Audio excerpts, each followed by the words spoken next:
Welcome to a reading of one of the best papers in epistemology from the past century, Elusive Knowledge by David Lewis, published 1996 in the Australasian Journal of Philosophy. Here on AristotleWalks, I aim to make philosophy more accessible, specifically for those with vision impairments. Let's get started. We know a lot. I know what food penguins eat. I know that phones used to ring, but nowadays squeal when someone calls up. I know that Essendon won the 1993 Grand Final. I know that here is a hand, and here is another. We have all sorts of everyday knowledge, and we have it in abundance. To doubt that would be absurd.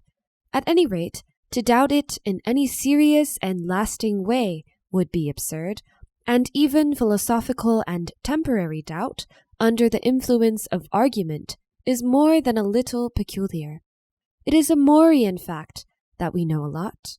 It is one of those things that we know better than we know the premises of any philosophical argument to the contrary. Besides knowing a lot that is everyday and trite, I myself think that we know a lot that is interesting and esoteric and controversial. We know a lot about things unseen, tiny particles and pervasive fields, not to mention one another's underwear. Sometimes we even know what an author meant by his writings. But on these questions, let us agree to disagree peacefully with the champions of post-knowledgism. The most trite and ordinary parts of our knowledge will be problem enough. For no sooner do we engage in epistemology, the systematic philosophical examination of knowledge, then we meet a compelling argument that we know next to nothing. The skeptical argument is nothing new or fancy. It is just this. It seems as if knowledge must be, by definition, infallible. If you claim that S knows that P, and yet you grant that S cannot eliminate a certain possibility in which not P, it certainly seems as if you have granted that S does not, after all, know that P. To speak of fallible knowledge, of knowledge despite uneliminated possibilities of error, just sounds contradictory. Blind Freddy can see where this will lead. Let your paranoid fantasies rip. CIA plots hallucinogens in the tap water, conspiracies to deceive old Nick himself. And soon you find that uneliminated possibilities of error are everywhere. Those possibilities of error are far-fetched, of course, but possibilities all the same. They bite into even our most everyday knowledge. We never have infallible knowledge. Never? Well, hardly ever. Some say we have infallible knowledge of a few simple axiomatic necessary truths, and of our own present experience. They say that I simply cannot be wrong, that a part of something is itself a part of that thing, or that it seems to me now as I sit here at the keyboard exactly as if I am hearing clicking noises on top of a steady whirring. Some say so, others deny it. No matter, let it be granted, at least for the sake of the argument. It is not nearly enough. If we have only that much infallible knowledge, yet knowledge is by definition infallible, then we have very little knowledge indeed. Not the abundant everyday knowledge we thought we had. That is still absurd. So we know a lot. Knowledge must be infallible. Yet we have fallible knowledge or none, or next to none. We are caught between the rock of fallibilism and the whirlpool of skepticism. Both are mad. Yet fallibilism is the less intrusive madness. It demands less frequent corrections of what we want to say. So, if forced to choose, I choose fallibilism, and so say all of us. We can get used to it, and some of us have done. No joy there, we know that people can get used to the most crazy philosophical sayings imaginable. If you are a contented fallibilist, I implore you to be honest, Be naive, hear it afresh. He knows, yet he has not eliminated all possibilities of error. Even if you've numbed your ears, doesn't this overt, explicit fallibilism still sound wrong? Better fallibilism than skepticism, but it would be better still to dodge the choice. I think we can. We will be alarmingly close to the rock, and also alarmingly close to the whirlpool, but if we steer with care, we can, just barely, escape them both. Maybe epistemology is the culprit. Maybe this extraordinary pastime robs us of our knowledge. Maybe we do know a lot in daily life, but maybe when we look hard at our knowledge, it goes away. But only when we look at it harder than the sane ever do in daily life, only when we let our paranoid fantasies rip. That is when we are forced to admit that there always are uneliminated possibilities of error, so that we have fallible knowledge or none. Much that we say is context-dependent, in simple ways or subtle ways. Simple. It's evening is truly said when and only when it is said in the evening. Subtle. It could well be true, and not just by luck, that Essendon played rottenly, the easy beats played brilliantly, yet Essendon won. Different contexts evoke different standards of evaluation. Talking about the easy beats, we apply lax standards, else we could scarcely distinguish their better days from their worse ones. In talking about Essendon, no such laxity is required. Essendon won because play that is rotten by demanding standards suffices to beat play that is brilliant by lax standards. Maybe ascriptions of knowledge are subtly context-dependent, and maybe epistemology is a context that makes them go false. Then, epistemology would be an investigation that destroys its own subject matter. If so, the skeptical argument might be flawless when we engage in epistemology, and only then. Footnote 1. The suggestion that ascriptions of knowledge go false in the context of epistemology is to be found in Barry Stroud, Understanding Human Knowledge in General, in Marjorie Clay and Keith Lehrer's edition, Knowledge and Skepticism, printed by Boulder Westview Press, 1989, and in Stephen Hetherington, Lacking Knowledge and Justification by Theorizing About Them, a lecture at the University of New South Wales, August 1992. Neither of them tells the story just as I do. However, it may be that their versions do not conflict with mine. If you start from the ancient idea that justification is the mark that distinguishes knowledge from mere opinion, even true opinion, then you well might conclude that ascriptions of knowledge are context-dependent because standards for adequate justification are context-dependent, as follows. Opinion, even if true, deserves the name of knowledge only if it is adequately supported by reasons. To deserve that name in the specially demanding context of epistemology, the arguments from supporting reasons must be especially watertight, but the special standards of justification that this special context demands never can be met. Well, hardly ever. In the strict context of epistemology, we know nothing. Yet in laxer contexts, we know a lot. But I myself cannot subscribe to this account of the context dependence of knowledge because I question its starting point.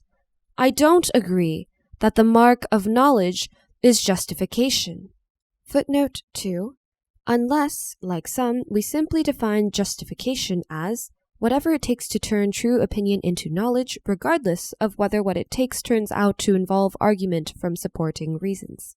First, because justification is not sufficient. Your true opinion that you will lose the lottery isn't knowledge, whatever the odds. Suppose you know that it is a fair lottery with one winning ticket and many losing tickets, and you know how many losing tickets there are. The greater the number of losing tickets, the better is your justification for believing you will lose. Yet there is no number great enough to transform your fallible opinion into knowledge. After all, you just might win. No justification is good enough, or none short of a watertight deductive argument, and all but the skeptics will agree that this is too much to demand. Footnote 3. The problem of the lottery was introduced in Henry Keiberg's book Probability and the Logic of Rational Belief, printed Wesleyan University Press 1961, and in Carl Hempel, Deductive Nomological versus Statistical Explanation, in Herbert Feigl and Grover Maxwell's Minnesota Studies in the Philosophy of Science, Volume 2, University of Minnesota Press 1962. It has been much discussed since, as a problem both about knowledge and about our everyday non-quantitative concept of belief. Second, because justification is not always necessary. What non-circular argument supports our reliance on perception, on memory, and on testimony? Footnote 4. The case of testimony is less discussed than the others, but see C.A.J. Cody, Testimony, A Philosophical Study, Clarendon Press, 1992, page 79 to 129. And yet we do gain knowledge by these means. And sometimes, far from having supporting arguments, we don't even know how we know. We once had evidence, drew conclusions, and thereby gained knowledge. Now we have forgotten our reasons, yet we still retain our knowledge. Or we know the name that goes with the face, or the sex of the chicken, by relying on subtle visual cues, without knowing what those cues may be. The link between knowledge and justification must be broken, but if we break that link, then it is not, or not entirely, or not exactly, by raising the standards of justification that epistemology destroys knowledge. I need some different story. To that end, I propose to take the infallibility of knowledge as my starting point. Footnote 5. I follow Peter Unger, Ignorance, A Case for Skepticism, Oxford University Press 1975, but I shall not let him lead me into skepticism. Must infallibilist epistemology end in skepticism? Not quite. Wait and see. Anyway, here is the definition. Subject S knows proposition P if and only if P holds in every possibility left uneliminated by S's evidence. Equivalently, if and only if S's evidence eliminates every possibility in which not P. The definition is short. The commentary upon it is longer. In the first place, there is the proposition P. What I choose to call propositions are individuated coarsely by necessary equivalence. For instance, there is only one necessary proposition. It holds in every possibility. Hence, in every possibility left uneliminated by S's evidence, no matter who S may be, and no matter what his evidence may be. So the necessary proposition is known always and everywhere. Yet, this known proposition may go unrecognized when presented in impenetrable linguistic disguise, say as the proposition that every even number is the sum of two primes. Likewise, the known proposition that I have two hands may go unrecognized when presented as the proposition that the number of my hands is the least number n such that every even number is the sum of n primes. Or if you doubt the necessary existence of numbers, switch to an example involving equivalence by logic alone. These problems of disguise shall not concern us here. Our topic is modal, not hyperintentional, epistemology. Footnote 6, see Robert Stalnaker Inquiry, MIT Press 1984, page 59 to 99. Next, there are the possibilities. We needn't enter here into the question whether these are concreta, abstract constructions, or abstract simples. Further, we needn't decide whether they must always be maximally specific possibilities, or whether they need only be specific enough for the purpose at hand. A possibility will be specific enough if it cannot be split into subcases in such a way that anything we have said about possibilities, or anything we are going to say before we are done, applies to some subcases and not to others. For instance, it should never happen that proposition P holds in some but not all subcases, or that some but not all subcases are eliminated by S's evidence.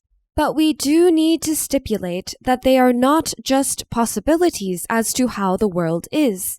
They also include possibilities as to which part of the world is oneself, and as to when it now is. We need these possibilities, de se et nunc, because the propositions that may be known include propositions de se et nunc.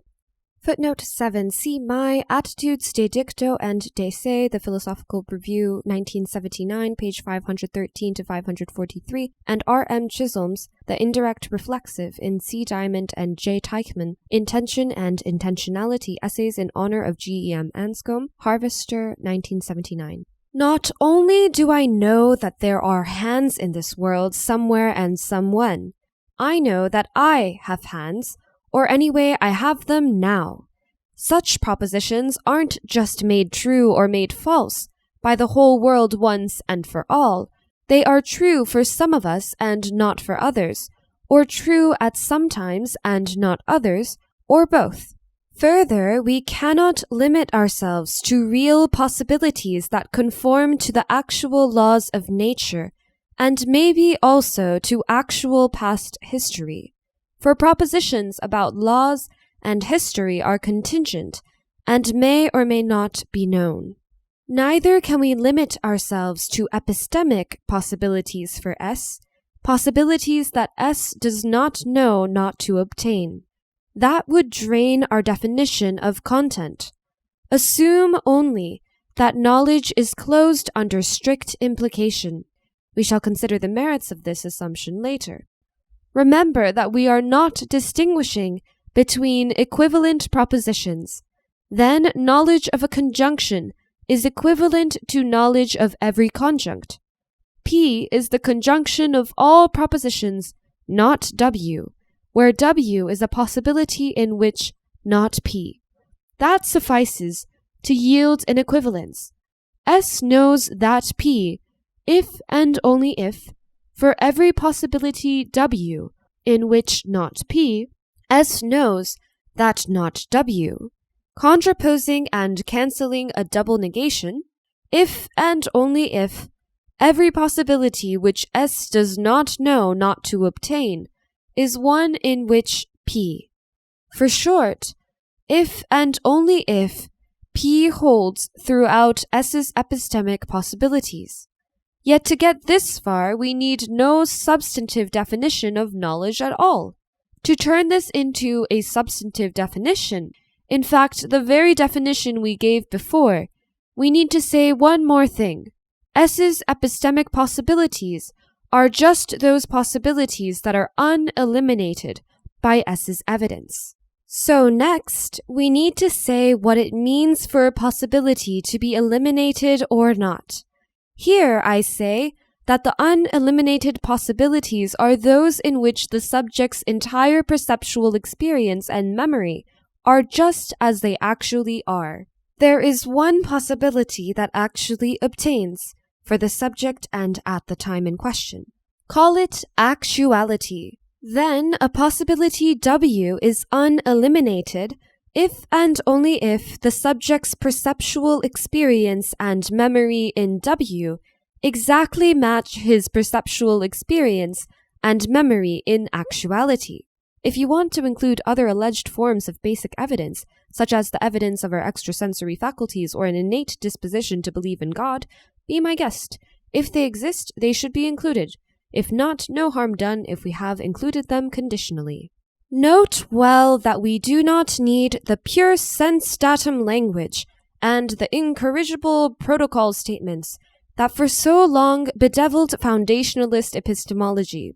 It matters not at all whether there are words to capture the subject's perceptual and memory evidence, nothing more and nothing less. If there are such words, it matters not at all whether the subject can hit upon them. The given does not consist of basic axioms to serve as premises in subsequent arguments. Rather, it consists of a match between possibilities. When perceptual experience E, or memory, eliminates a possibility W, that is not because the propositional content of the experience conflicts with W, not even if it is the narrow content. The propositional content of our experience could, after all, be false. Rather, it is the existence of the experience that conflicts with W. W is a possibility in which the subject is not having experience E. Else we would need to tell some fishy story of how the experience has some sort of infallible, ineffable, purely phenomenal propositional content. Who needs that?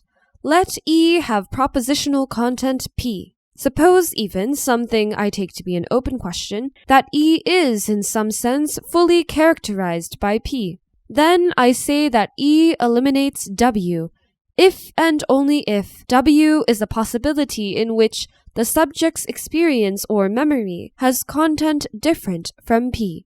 I do not say that E eliminates W if and only if W is a possibility in which P is false. Maybe not every kind of sense perception yields experience. Maybe, for instance, the kinesthetic sense yields not its own distinctive sort of sense experience, but only spontaneous judgments about the position of one's limbs. If this is true, then the thing to say is that kinesthetic evidence eliminates all possibilities except those that exactly resemble actuality with respect to the subject's spontaneous kinesthetic judgments. In saying this, we would treat kinesthetic evidence more on the model of memory than on the model of more typical senses. Finally, we must attend to the word every. What does it mean to say that every possibility in which not P is eliminated? An idiom of quantification like every is normally restricted to some limited domain. If I say that every glass is empty, so it's time for another round, doubtless I and my audience are ignoring most of all the glasses there are in the whole wide world throughout all of time. They are outside the domain. They are irrelevant to the truth of what was said. Likewise, if I say that every uneliminated possibility is one in which P, or words to that effect, I am doubtless ignoring some of all the uneliminated alternative possibilities that there are. They are outside the domain. They are irrelevant to the truth of what was said. But of course, I am not entitled to ignore just any possibility I please. Else true ascriptions of knowledge, whether to myself or to others, would be cheap indeed. I may properly ignore some uneliminated possibilities. I may not properly ignore others. Our definition of knowledge requires a sotto voce proviso. S knows that P, if and only if S's evidence eliminates every possibility in which not P, except for those possibilities that we are properly ignoring. Unger suggests an instructive parallel. Footnote 8, Peter Unger, Ignorance, Chapter 2. I discuss the case and briefly foreshadow the present paper in my paper, Scorekeeping in a Language Game, Journal of Philosophical Logic, 1979, page 339 to 359, especially 353 to 355. Just as P is known if and only if there are no uneliminated possibilities of error, so likewise a surface is flat if and only if there are no bumps on it. We must add the proviso, except for those bumps that we are properly ignoring. Else we will conclude absurdly that nothing is flat. Simplify by ignoring departures from flatness that consist of gentle curvature. We can restate the definition. Say that we presuppose proposition Q if and only if we ignore all possibilities in which not Q. To close the circle, we ignore just those possibilities that falsify our presuppositions. Proper presupposition corresponds, of course, to proper ignoring. Then S knows that P, if and only if S's evidence eliminates every possibility in which not P, except for those possibilities that conflict with our proper presuppositions. Footnote 9, see Robert Stalnaker, Presuppositions, Journal of Philosophical Logic, 1973, page 447 to 457, and Pragmatic Presuppositions in Milton Munitz and Peter Unger, Semantics and Philosophy, New York University Press, 1974. See also My Scorekeeping in a Language Game. The rest of modal epistemology examines the sotto voce proviso. It asks, what may we properly presuppose in our ascriptions of knowledge? Which of all the uneliminated alternative possibilities may not properly be ignored? Which ones are the relevant alternatives? Relevant, that is, to what the subject does and doesn't know? Footnote 10, see Fred Dretske, Epistemic Operators in the Journal of Philosophy, 1970, page 1007 to 1022, and The Pragmatic Dimension of Knowledge in Philosophical Studies, 1981, page 363 to 378. Alvin Goldman, Discrimination and Perceptual Knowledge in the Journal of Philosophy, 1976, page 771 to 791. G.C. Stein, Skepticism, Relevant Alternatives and Deductive Closure, Philosophical Studies, 1976, page 249 to 261, and Stuart Cohen, How to be a Fallibilist, Philosophical Perspectives, 1988, page 91 to 123. In reply, we can list several rules. Footnote 11, some of them, but only some, taken from the authors just cited. We begin with 3 prohibitions, rules to tell us what possibilities we may not properly ignore. First, there is the rule of actuality. The possibility that actually obtains is never properly ignored. Actuality is always a relevant alternative. Nothing false may properly be presupposed. It follows that only what is true is known, wherefore we did not have to include truth in our definition of knowledge. The rule is externalist.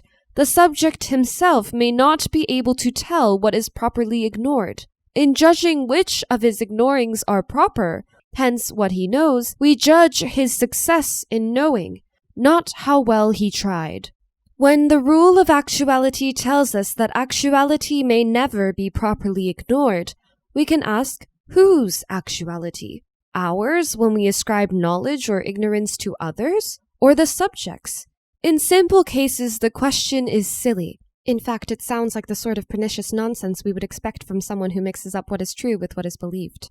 There is just one actual world. We, the ascribers, live in that world. The subject lives there too, so the subject's actuality is the same as ours. But there are other cases, less simple, in which the question makes perfect sense and needs an answer. Someone may or may not know who he is. Someone may or may not know what time it is. Therefore, I insisted that the propositions that may be known must include propositions de se et nunc, and likewise that the possibilities that may be eliminated or ignored must include possibilities de se et nunc. Now we have a good sense in which the subject's actuality may be different from ours. I ask today what Fred knew yesterday. In particular, did he then know who he was? Did he know what day it was? Fred's actuality is the possibility de se et nunc of being Fred on September 19th at such and such possible world, whereas my actuality is the possibility de se et nunc of being David on September 20th at such and such world. So far as the world goes, there is no difference. Fred and I are worldmates. His actual world is the same as mine. But when we build subject and time into the possibilities de se et nunc, then his actuality yesterday does indeed differ from mine today. What is more, we sometimes have occasion to ascribe knowledge to those who are off at other possible worlds. I didn't read the newspaper yesterday. What would I have known if I had read it? More than I do, in fact, know. More and less, I do in fact know that I left the newspaper unread, but if I had read it, I would not have known that I had left it unread. I, who did not read the newspaper, am here at this world, ascribing knowledge and ignorance. The subject to whom I am ascribing that knowledge and ignorance, namely I as I would have been if I had read the newspaper, is at a different world. the worlds differ in respect at least of a reading of the newspaper. Thus, the scriber's actual world is not the same as the subject's. I myself think that the scriber and the subject are two different people. The subject is the scriber's otherworldly counterpart, but even if you think the subject and the scriber are the same identical person, you must still grant that this person's actuality qua subject differs from his actuality qua a scriber. Or suppose we ask modal questions about the subject. What must he have known? What might he have known? Again, we are considering the subject as he is not here, but off at other possible worlds. Likewise, if we ask questions about knowledge of knowledge, what does he, or what do we, know that he knows? So the question, whose actuality, is not a silly question after all. And when the question matters, as it does in the cases just considered, the right answer is that it is the subject's actuality, not the scriber's, that never can be properly ignored. Next, there is the rule of belief. A possibility that the subject believes to obtain is not properly ignored whether or not he is right to so believe. Neither is one that he ought to believe to obtain, one that evidence and arguments justify him in believing, whether or not he does so believe. That is rough. Since belief admits of degree, and since some possibilities are more specific than others, we ought to reformulate the rule in terms of degree of belief, compared to a standard set by the unspecificity of the possibility in question. A possibility may not be properly ignored if the subject gives it, or ought to give it, a degree of belief that is sufficiently high, and high not just because the possibility in question is unspecific. How high is sufficiently high? That may depend on how much is at stake. When error would be especially disastrous, few possibilities may be properly ignored. Then even quite a low degree of belief may be sufficiently high to bring the rule of belief into play. The jurors know that the accused is guilty only if his guilt has been proved beyond reasonable doubt. Footnote 12. Instead of complicating the rule of belief as I have just done, I might equivalently have introduced a separate rule of high stakes saying that when error would be especially disastrous, few possibilities are properly ignored. Yet even when the stakes are high, some possibilities still may be properly ignored. Disastrous though it would be to convict an innocent man, still the jurors may properly ignore the possibility that it was the dog, marvelously well trained, that fired the fatal shot. And, unless they are ignoring other alternatives more relevant than that, they may rightly be said to know that the accused is guilty as charged. Yet if there had been reason to give the dog hypothesis a slightly less negligible degree of belief, if the world's greatest dog trainer had been the victim's mortal enemy, then the alternative would be relevant after all. This is the only place where belief and justification enter my story. As already noted, I allow justified true belief without knowledge, as in the case of your belief that you will lose the lottery. I allow knowledge without justification in the cases of face recognition and chicken sexing. I even allow knowledge without belief, as in the case of the timid student who knows the answer but has no confidence that he has it right, and so does not believe what he knows. Footnote 13 A.D. Woosley, Knowing and Not Knowing Proceedings of the Aristotelian Society, 1953, page 151 to 172, and Colin Radford, Knowledge, by Examples, Analysis, 1966, page 1 through 11. Therefore, any proposed converse to the rule of belief should be rejected. A possibility that the subject does not believe to a sufficient degree, and ought not to believe to a sufficient degree, may nevertheless be a relevant alternative and not properly ignored. Next, there is the rule of resemblance.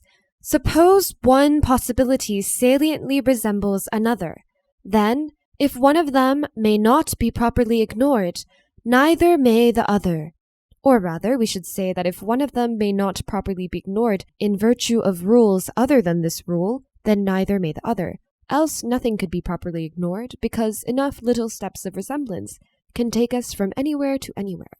Or suppose one possibility saliently resembles two or more others, one in one respect and another in another, and suppose that each of these may not properly be ignored in virtues of rules other than this rule. Then these resemblances may have an additive effect, doing more together than any one of them would separately. We must apply the rule of resemblance with care. Actuality is a possibility uneliminated by the subject's evidence. Any other possibility W that is likewise uneliminated by the subject's evidence thereby resembles actuality in one salient respect, namely, in respect of the subject's evidence. That will be so even if W is in other respects very dissimilar to actuality, even if, for instance, it is a possibility in which the subject is radically deceived by a demon. Plainly, we dare not apply the rules of actuality and resemblance to conclude that any such W is a relevant alternative. That would be capitulation to skepticism. The rule of resemblance was never meant to apply to this resemblance. We seem to have an ad hoc exception to the rule, though one that makes good sense in view of the function of attributions of knowledge. What would be better, though, would be to find a way to reformulate the rule so as to get the needed exception without ad hocery. I do not know how to do this. It is the rule of resemblance that explains why you do not know that you will lose the lottery, no matter what the odds are against you, and no matter how sure you should therefore be that you will lose. For every ticket, there is the possibility that it will win. These possibilities are saliently similar to one another, so either every one of them may be properly ignored, or else none may. But one of them may not properly be ignored, the one that actually obtains. The rule of resemblance also is the rule that solves the Gettier problems, other cases of justified true belief that are not knowledge. Footnote 14. See Edmund Gettier is Justified True Belief Knowledge. Analysis 1963, page 121 to 123. Diagnoses have varied widely. The four examples below come from 1. Keith Lehrer and Thomas Paxson Jr. Knowledge, Undefeated True Belief, in the Journal of Philosophy 1969, page 225 to 237. 2. Bertrand Russell, Human Knowledge, Its Scope and Limits, printed by Allen and Unwin, 1948, page 154. 3. Alvin Goldman, Discrimination and Perceptual Knowledge. 4. Gilbert Harman, Thought, Princeton University Press, 1973, page 143. Though the lottery problem is another case of justified true belief without knowledge, it is not normally counted among the Gettier problems. It is interesting to find that it yields to the same remedy. 1. I think that Nogot owns a Ford, because I have seen him driving one. But unbeknownst to me, he does not own the Ford he drives, or any other Ford. Unbeknownst to me, Havett does own a Ford, though I have no reason to think so, because he never drives it, and in fact, I have often seen him taking the tram. My justified true belief is that one of the two owns a Ford, but I do not know it. I am right by accident. Diagnosis: I do not know, because I have not eliminated the possibility that Nogot drives a Ford he does not own, whereas Havett neither drives nor owns a car. This possibility may not properly be ignored, because, first, actuality may not properly be ignored, and, second, this possibility saliently resembles actuality. It resembles actuality perfectly so far as Nogot is concerned, and it resembles actuality well so far as Havett is concerned, since it matches actuality both with respect to Havett's carless habits and with respect to the general correlation between carless habits and carlessness. In addition, this possibility saliently resembles a third possibility, one in which Nogot drives a Ford he owns, while Havett neither drives nor owns a car. This third possibility may not properly be ignored because of the degree to which it is believed. This time, the resemblance is perfect so far as habit is concerned, rather good so far as no-got is concerned. 2. The stopped clock is right twice a day. It says 4:39, as it has done for weeks. I look at it. At 4:39, by luck I pick up a true belief. I have ignored the uneliminated possibility that I looked at it at 4:22 while it was stopped saying 4:39. That possibility was not properly ignored. It resembles actuality perfectly so far as the stopped clock goes. 3. Unbeknownst to me, I am traveling in the land of the bogus barns, but my eye falls on one of the few real ones. I don't know that I am seeing a barn, because I may not properly ignore the possibility that I am seeing yet another of the abundant bogus barns. This possibility saliently resembles actuality in respect of the abundance of bogus barns and the scarcity of real ones hereabouts. 4. Donald is in San Francisco, just as I have every reason to think he is.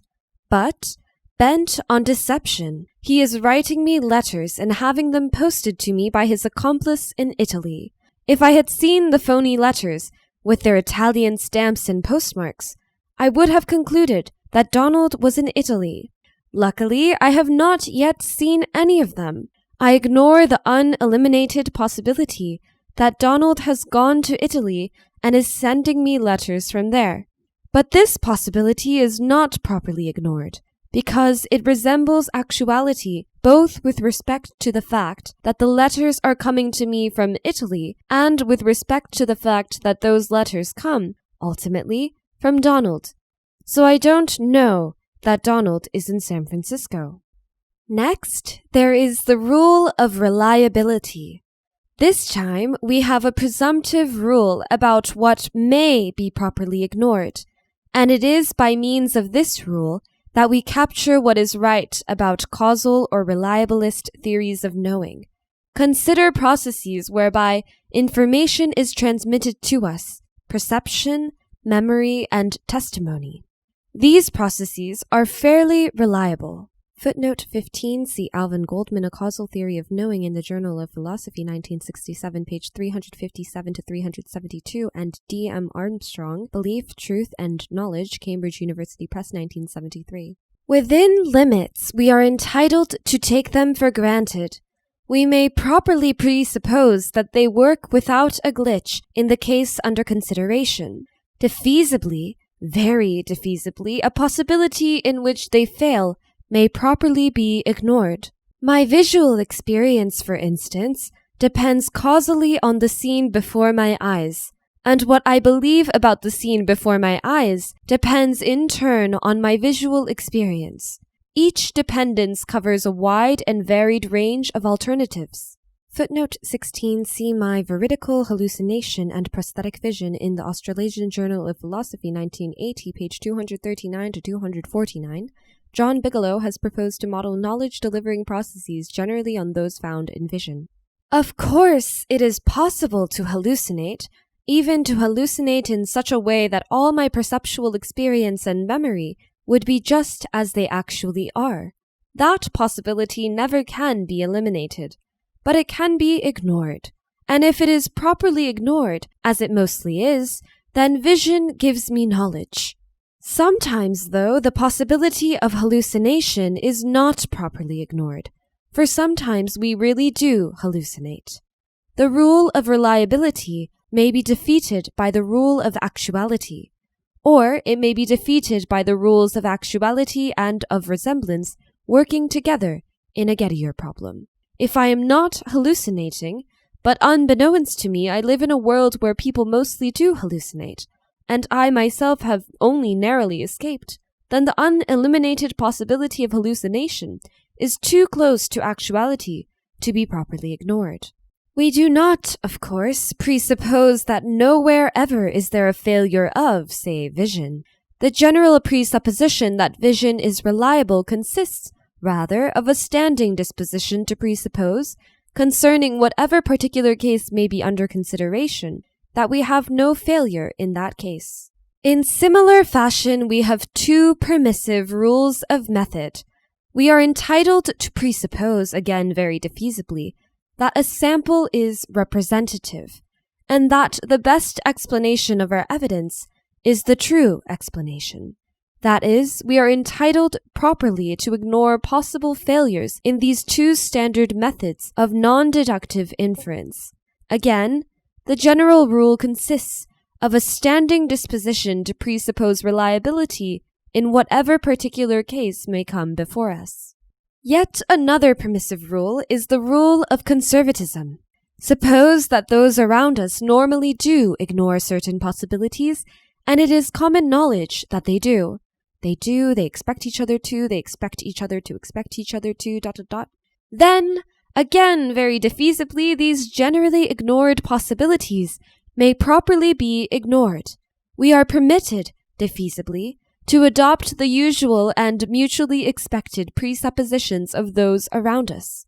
It is unclear whether we need all four of these permissive rules. Some might be subsumed under others. Perhaps our habits of treating samples as representative and of inferring to the best explanation might count as normally reliable processes of transmission of information. Or perhaps we might subsume the rule of reliability under the rule of conservatism on the ground that the reliable processes whereby we gain knowledge or familiar are generally relied upon and so are generally presupposed to be normally reliable. Then, the only extra work done by the rule of reliability would be to cover less familiar and merely hypothetical, reliable processes, such as processes that relied on extrasensory faculties. Likewise, mutatis mutandis, we might subsume the rules of method under the rule of conservatism. Or we might instead think to subsume the rule of conservatism under the rule of reliability on the ground that what is generally presupposed tends for the most part to be true, and the reliable processes whereby this is so are covered already by the rule of reliability. Better redundancy than incompleteness, though, so leaving the question of redundancy open, I list all four rules. Our final rule is the rule of attention, but it is more a triviality than a rule. When we say that a possibility is properly ignored, we mean exactly that. We do not mean that it could have been properly ignored.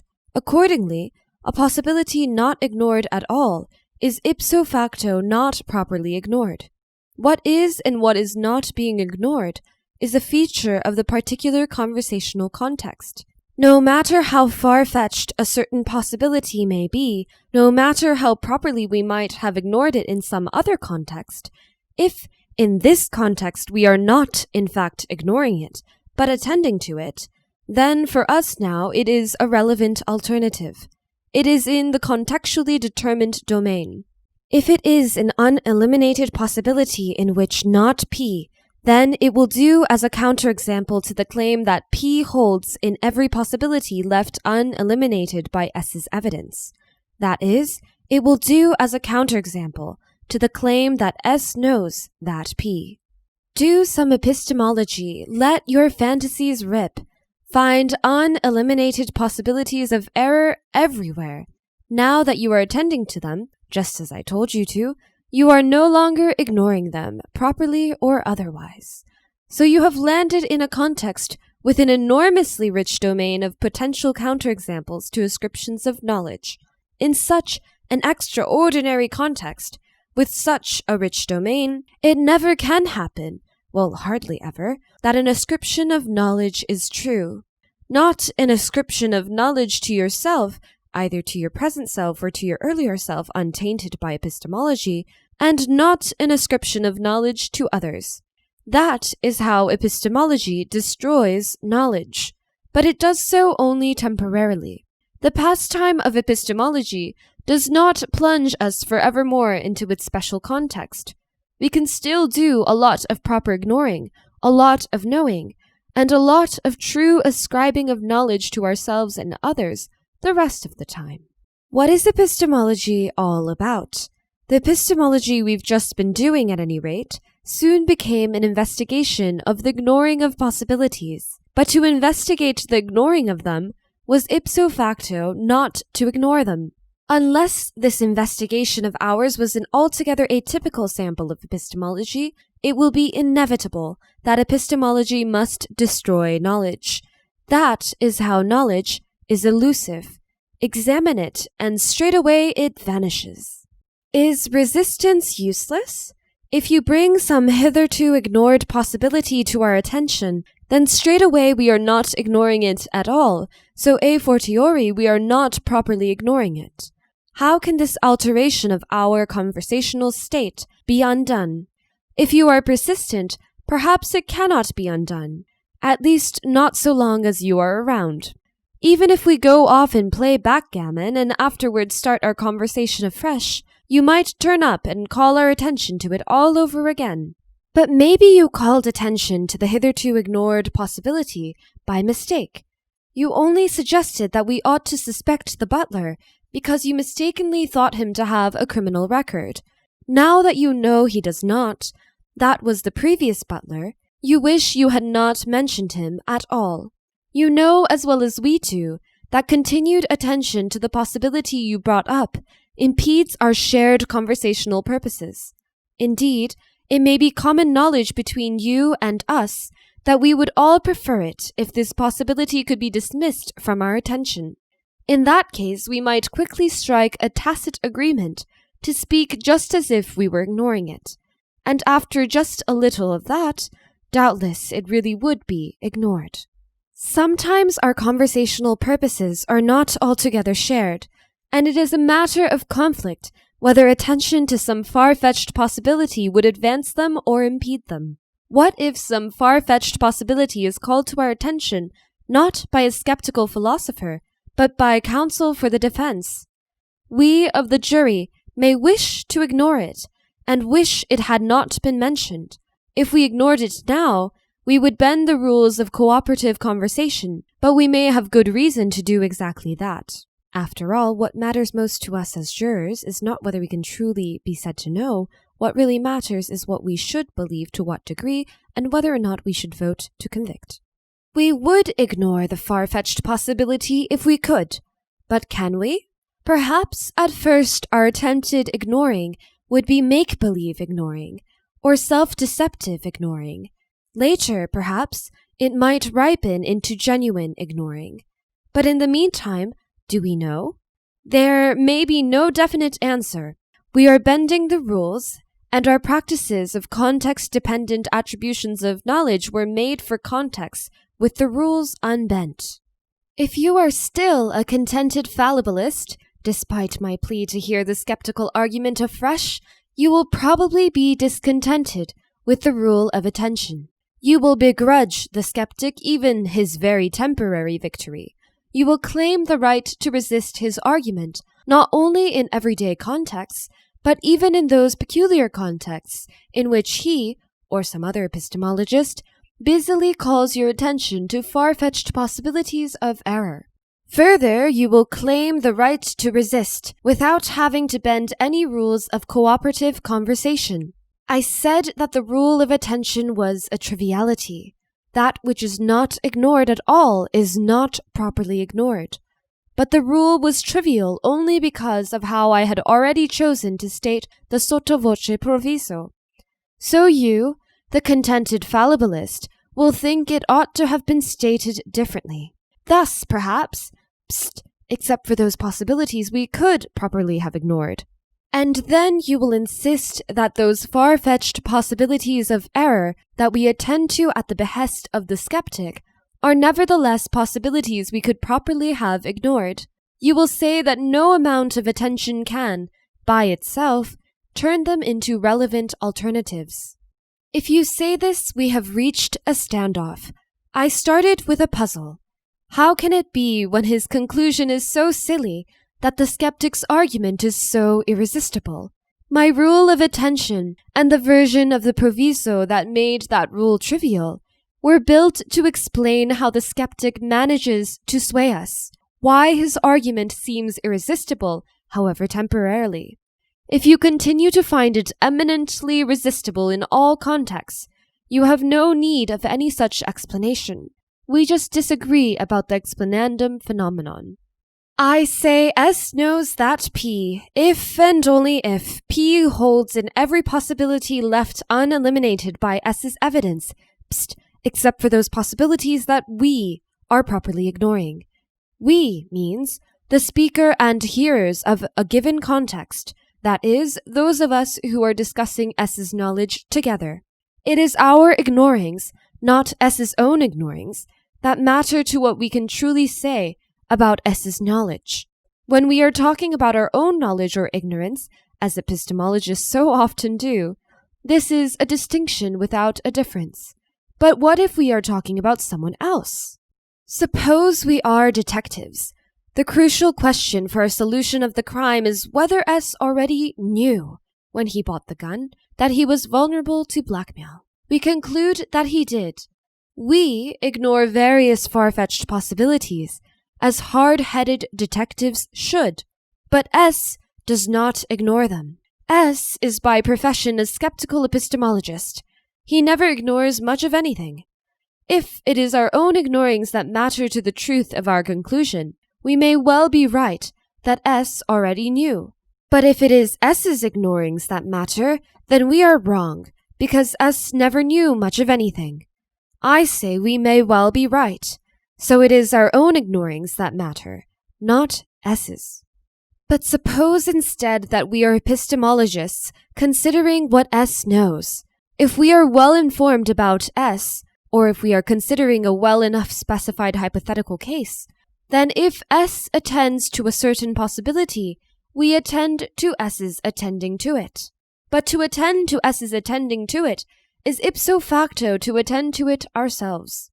In that case, unlike the case of the detectives, the possibilities we are properly ignoring must be among the possibilities that S himself ignores.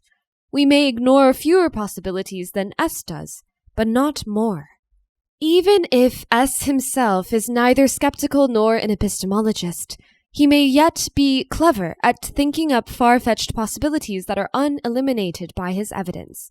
Then again, we well-informed epistemologists who ask what S knows will have to attend to the possibilities that S thinks up. Even if S's idle cleverness does not lead S himself to draw skeptical conclusions, it nevertheless limits the knowledge that we can truly ascribe to him when attentive to his state of mind. More simply, his cleverness limits his knowledge. He would have known more had he been less imaginative. Footnote 17, see Catherine Elgin or Elgin, The Epistemic Efficacy of Stupidity, Synthesis 1988, page 297 to 311. The efficacy takes many forms, some to do with knowledge under various rival analyses, some to do with justified belief. See also Michael Williams, Unnatural Doubts, Epistemological Realism and the Basis of Skepticism by Blackwell, 1991, 352 to 355 on the instability of knowledge under reflection. Do I claim you can know P just by presupposing it? Do I claim you can know that a possibility W does not obtain just by ignoring it? Is that not what my analysis implies, provided that the presupposing and the ignoring are proper? Well, yes, and yet I do not claim it. Or rather, I do not claim it for any specified P or W. I have to grant, in general, that knowledge just by presupposing and ignoring is knowledge. But it is an especially elusive sort of knowledge, and consequently it is an unclaimable sort of knowledge. You do not even have to practice epistemology to make it vanish. Simply mentioning any particular case of this knowledge, aloud or even in silent thought, is a way to attend to the hitherto ignored possibility, and to thereby render it no longer ignored, and thereby create a context in which it is no longer true to ascribe the knowledge in question to yourself or others. So just as we should think, presuppositions alone are not a basis on which to claim knowledge.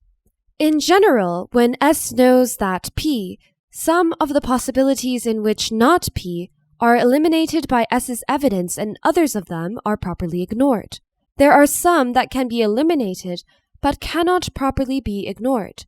For instance, when I look around the study without seeing Possum the cat, I thereby eliminate various possibilities in which Possum is in the study, but had those possibilities not been eliminated, they could not properly have been ignored. And there are other possibilities that never can be eliminated, but can properly be ignored. For instance, the possibility that Possum is on the desk but has been made invisible by a deceiving demon falls normally into this class, though not when I attend to it in the special context of epistemology. There is a third class, not P possibilities, that might either be eliminated or ignored.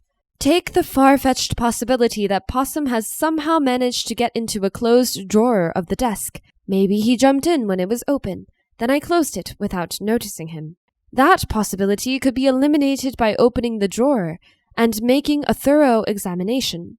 But if uneliminated, it may nevertheless be ignored, and in many contexts, that ignoring would be proper. If I look all around the study but without checking the closed drawers of the desk, I may truly be said to know that Possum is not in the study, or at any rate, there are many contexts in which that may truly be said. But if I did check all the closed drawers, then I would know better that Possum is not in the study. My knowledge would be better in the second case because it would rest more on the elimination of not P possibilities, less on the ignoring of them. Footnote 18. Mixed cases are possible. Fred properly ignores the possibility W1, which Ted eliminates. However, Ted properly ignores the possibility W2, which Fred eliminates. Ted has looked in all the desk drawers, but not the file drawers, whereas Fred has checked the file drawers, but not the desk. Fred's knowledge that Possum is not in the study is better in one way. Ted's is better in another. Footnote 19. To say truly that X is known, I must be properly ignoring any uneliminated possibilities in which not X. Whereas, to say truly that Y is better known than X, I must be attending to some such possibilities. So I cannot say both in a single context. If I say X is known but Y is better known, the context changes in mid-sentence. Some previously ignored possibilities must stop being ignored. That can happen easily. Saying it the other way around, Y is better known than X, but even X is known, is harder, because we must suddenly start to ignore previously unignored possibilities. That cannot be done, really, but we could bend the rules and make believe we had done it, and no doubt we would be understood well enough. Saying X is flat, but Y is flatter, that is, X has no bumps at all, but Y has even fewer or smaller bumps, is a parallel case.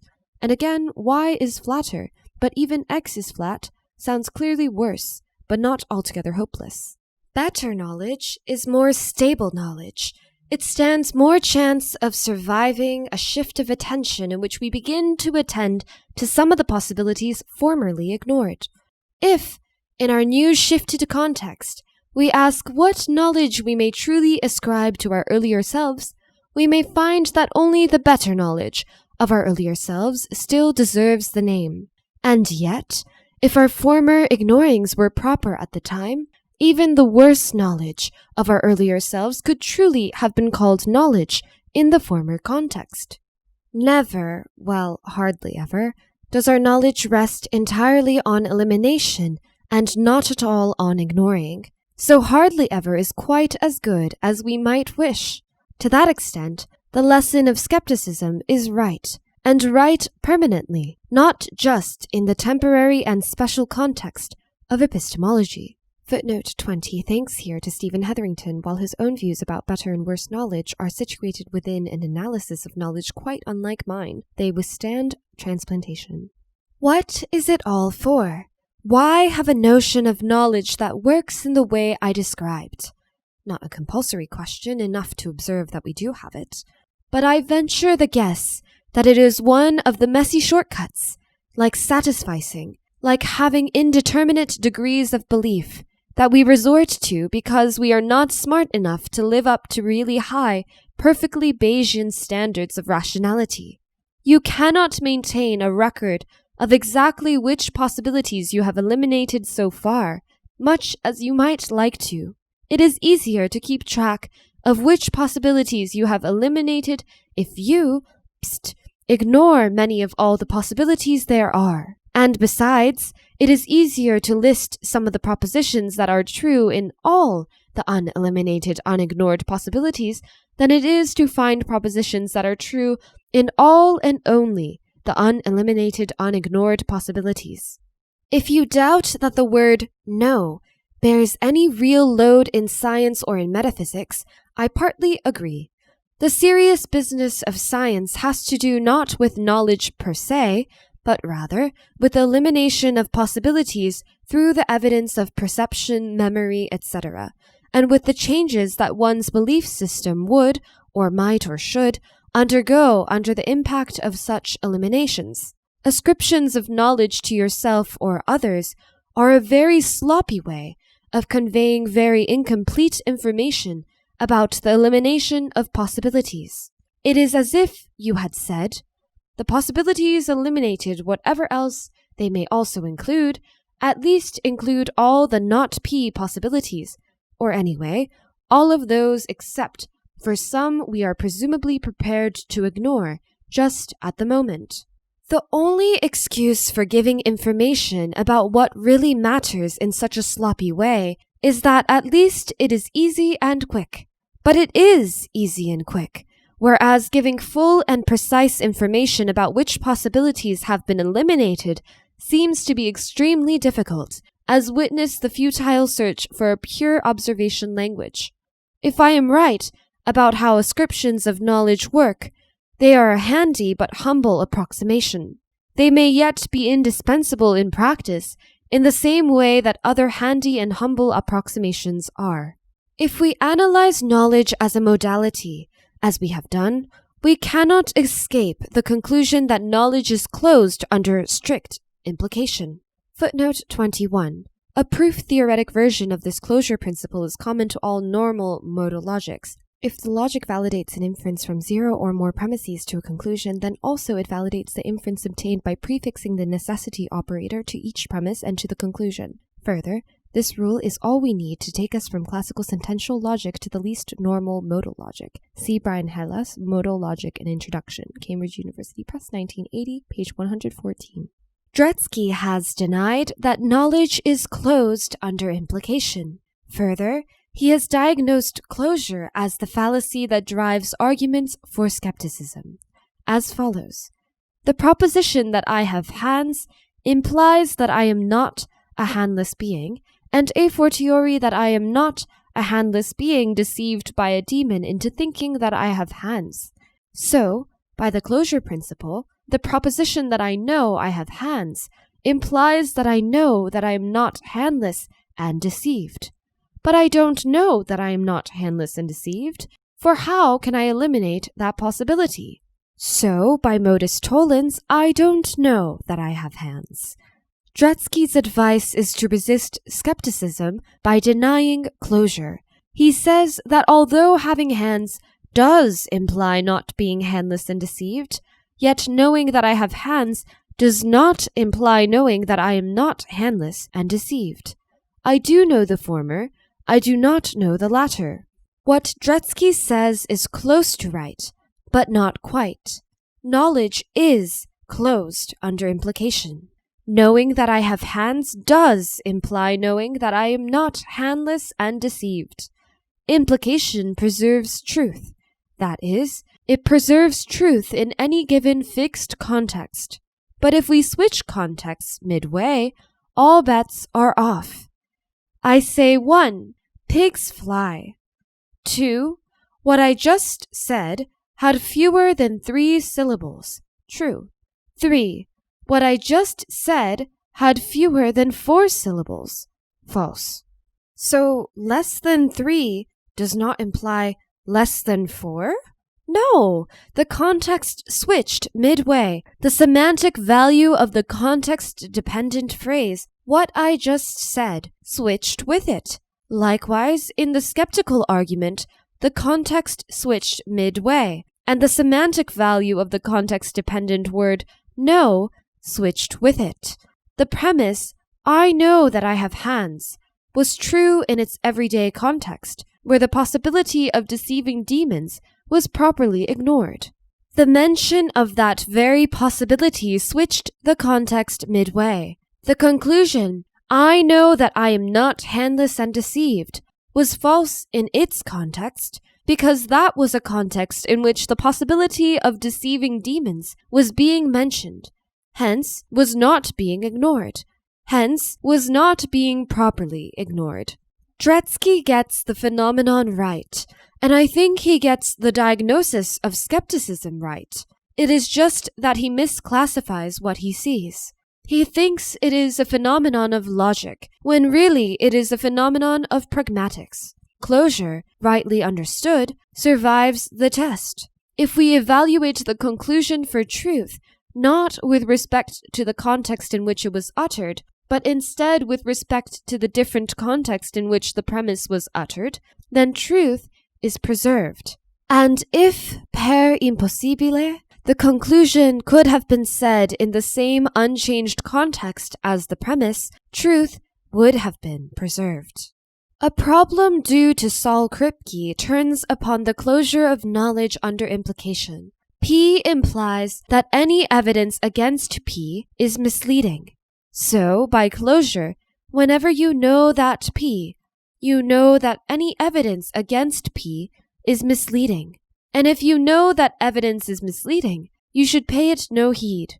Whenever we know, and we know a lot, remember, we should not heed any evidence tending to suggest that we are wrong. But that is absurd. Shall we dodge the conclusion by denying closure? I think not. Again, I diagnose a change of context. At first, it was stipulated that S knew, whence it followed that S was properly ignoring all possibilities of error. But as the story continues, it turns out that there is evidence on offer that points to some particular possibility of error. Then, by the rule of attention, that possibility is no longer properly ignored, either by S himself or by we who are telling the story of S. The advent of that evidence destroys S's knowledge, and thereby destroys S's license to ignore the evidence lest he be misled. There is another reason different from Dretsky's why we might doubt closure. Suppose two or more premises jointly imply a conclusion. Might not someone who is compartmentalized in his thinking, as we all are, know each of the premises but fail to bring them together in a single compartment? Then, might he not fail to know the conclusion? Yes. And I would not like to plead idealization of rationality as an excuse for ignoring such cases. But I suggest that we might take not the whole compartmentalized thinker, but rather each of his several overlapping compartments as our subjects. That would be the obvious remedy if his compartmentalization amounted to a case of multiple personality disorder. But maybe it is right for milder cases as well. Footnote 23, see Stalnaker Inquiry, page 79-99. A compartmentalized thinker who indulges in epistemology can destroy his knowledge, yet retain it as well. Imagine two epistemologists on a bushwalk. As they walk, they talk. They mention all manner of far-fetched possibilities of error. By attending to these normally ignored possibilities, they destroy the knowledge they normally possess. Yet all the while they know where they are and where they are going. How so? The compartment in charge of philosophical talk attends to far-fetched possibilities of error. The compartment in charge of navigation does not. One compartment loses its knowledge, the other retains its knowledge. And what does the entire compartmentalized thinker know? Not an altogether felicitous question. But if we need an answer, I suppose the best thing to say is that S knows that P, if and only if any one of S's compartments knows that P. Then we can say what we would offhand want to say. Yes, our philosophical bushwalkers still know their whereabouts. Context dependence is not limited to the ignoring and non-ignoring of far-fetched possibilities. Here is another case. Pity poor Bill. He squanders all his spare cash on the pokies, the races, and the lottery. He will be a wage slave all his days. We know he will never be rich. But if he wins the lottery, if he wins big, then he will be rich. Contrapositively, his never being rich, plus other things we know, imply that he will lose. So, by closure, if we know that he will never be rich, we know that he will lose. But when we discussed the case before, we concluded that we cannot know that he will lose. All the possibilities in which Bill loses and someone else wins saliently resemble the possibility in which Bill wins and the others lose. One of those possibilities is actual. So, by the rules of actuality and of resemblance, we may not properly ignore the possibility that Bill wins. But there is a loophole. The resemblance was required to be salient. Salience, as well as ignoring, may vary between contexts. Before, when I was explaining how the rule of resemblance applied to lotteries, I saw to it that the resemblance between the many possibilities associated with the many tickets was sufficiently salient. But this time, when we were busy pitying poor Bill for his habits and not for his luck, the resemblance of the many possibilities was not so salient. At that point, the possibility of Bill's winning was properly ignored. So then it was true to say that we knew he would never be rich. Afterward, I switched the context. I mentioned the possibility that Bill might win, wherefore that possibility was no longer properly ignored. Maybe there were two separate reasons why it was no longer properly ignored, because maybe I also made the resemblance between the many possibilities more salient. It was true at first that we knew that Bill would never be rich, and at that point it was also true that we knew he would lose. But that was only true so long as it remained unsaid, and maybe unthought as well. Later, after the change in context, it was no longer true that we knew he would lose. At that point, it was also no longer true that we knew he would never be rich. But wait, don't you smell a rat? Haven't I, by my own lights, been saying what cannot be said? Or whistled either. If the story I told was true, how have I managed to tell it? In trendy speak, is there not a problem of reflexivity? Does not my story deconstruct itself? I said, S knows that P, if and only if S's evidence eliminates every possibility in which not P. Except for those possibilities that we are properly ignoring. That, marks an attempt to do the impossible, to mention that which remains unmentioned. I am sure you managed to make believe that I had succeeded, but I could not have done. And I said that when we do epistemology and we attend to the proper ignoring of possibilities, we make knowledge vanish.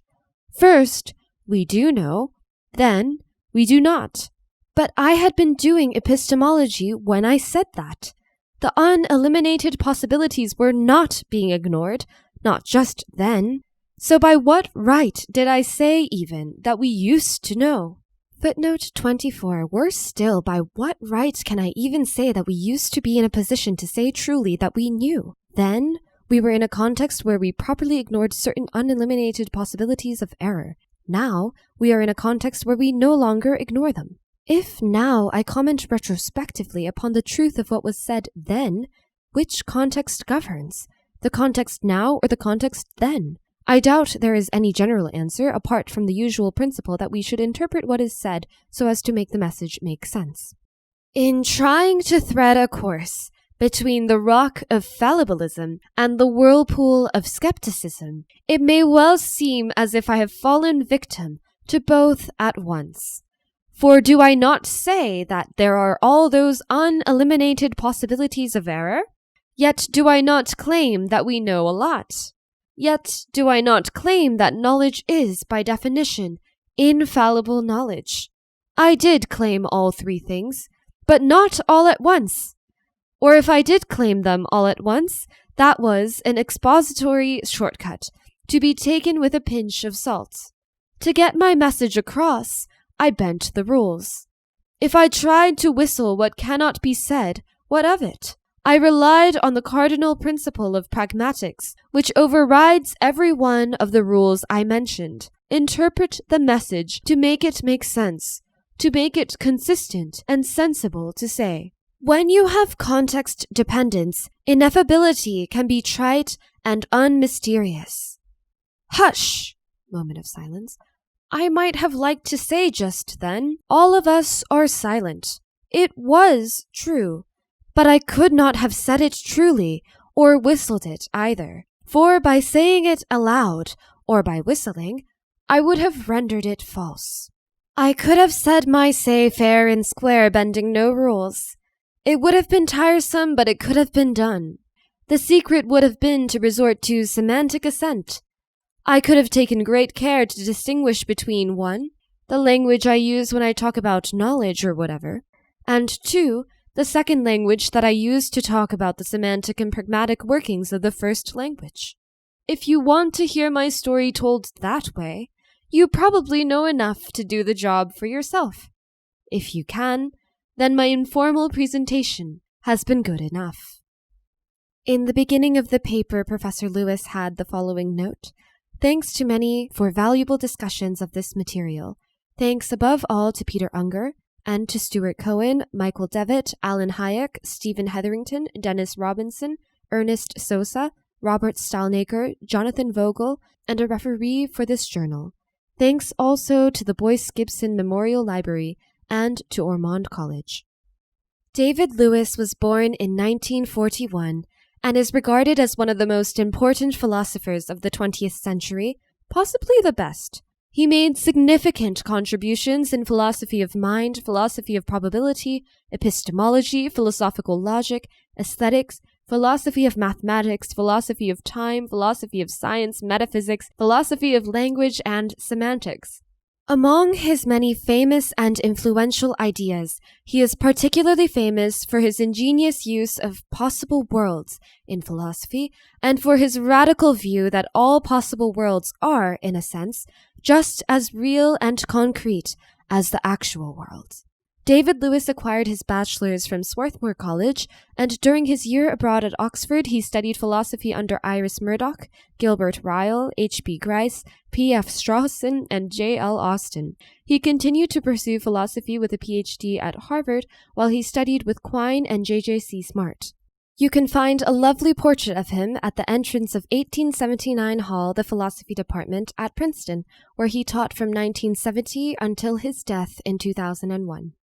Thank you so much for listening. I hope you enjoyed this incredible paper. The goal, the end, the telos of AristotleWalks is to make philosophy, in particular ancient, but also contemporary, more accessible.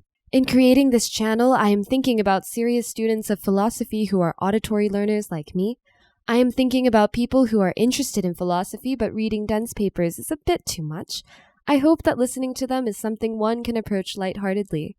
I am thinking about students considering the study of philosophy, or in the beginnings of their journey, who do not know to which papers they should turn. Here I will highlight the best papers, the most influential papers, the ones you should probably read first.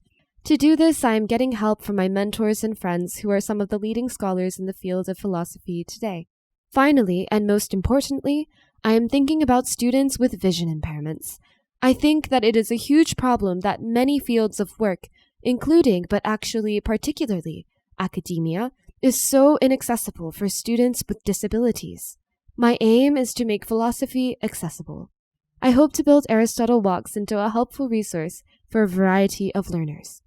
The YouTube channel AristotleWalks is a counterpart, an antistrophos, to my original Instagram account AristotleWalks, where I post excerpts of Aristotle's works. I would appreciate it if you followed it and/or subscribed to this channel. Thank you, and I hope you have a lovely day.